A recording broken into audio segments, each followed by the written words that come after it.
It's in the name.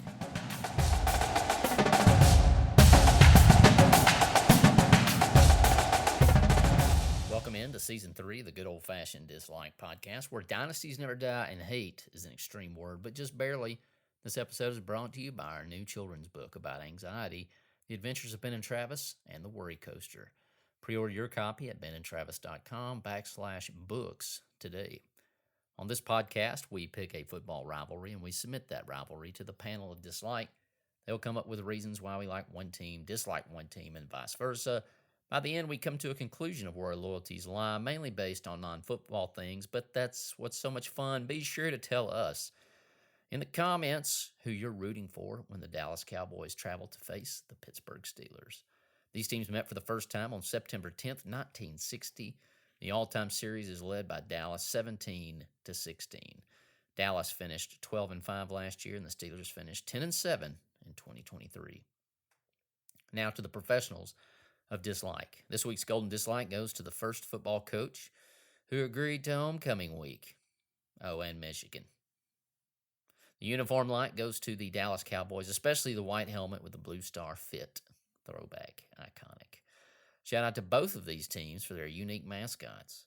Like the movie Tombstone with the Cowboys, a favorite of mine. The Steel Curtain is one of the best sports nicknames of all time. Like Mike Tomlin is one of the most underrated coaches in the NFL. Never below 500.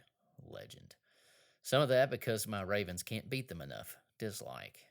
The Boxty in Pittsburgh is apparently a can't-miss food. Sounds interesting. Hard eights for lunch or La Peep for breakfast in Dallas. A must. Going out to Dallas each year for Challenge Youth Conference. Legendary. JFK going out to Dallas. Dislike. Steeler fans taking over most stadiums they visit. Yikes. Terrible towels. Dislike. Kenya Hayes plotting to hide Nathan Haar's terrible towel from him in college. Like. Alabama legend George Teague knocking Terrell Owens off the midfield star in Dallas. Like. It is illegal to play catch in the street in Dallas. Dislike.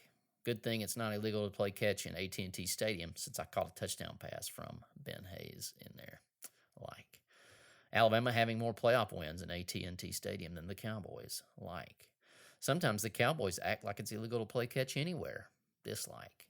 You cannot legally bring your donkey or mule onto a trolley in Pittsburgh. That probably goes for the subway, parkway, and the bus too, which is why they call Jerome Bettis the bus.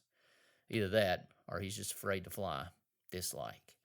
The Office is set in Pennsylvania. Like. The song, I'm Going Through the Big D and Don't Mean Dallas. Like. Drew Brees, Ursher, Owen Wilson, and Vanilla Ice are from Dallas, Texas. Like.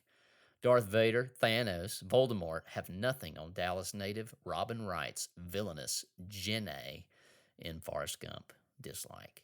Ben's mom throwing his electric football set featuring the Dallas Cowboys and Pittsburgh Steelers away. Painful.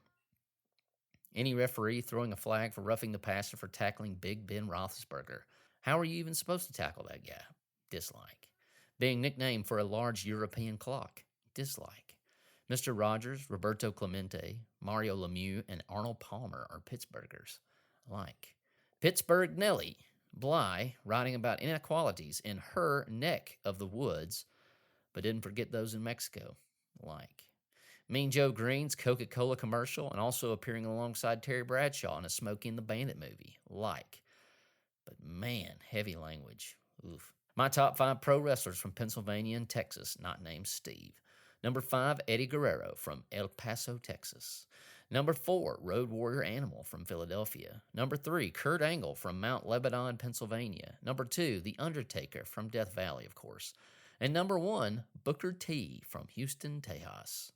Chuck Noll, Troy Polamalu, Lynn Swann, Jack Lambert, and Franco Harris made the Pittsburgh black and gold. The namesake of my dog, Tom Landry, Emmett Smith, Michael Irvin, Troy Aikman, and Roger Staubach were Dallas legends. I still don't know who shot JR, but we are rolling with the Dallas Cowboys this weekend. And remember, there is always next year. Dedicated to my personal favorite Pittsburgh dad, the greatest football field painter of all time, Brian Hunt.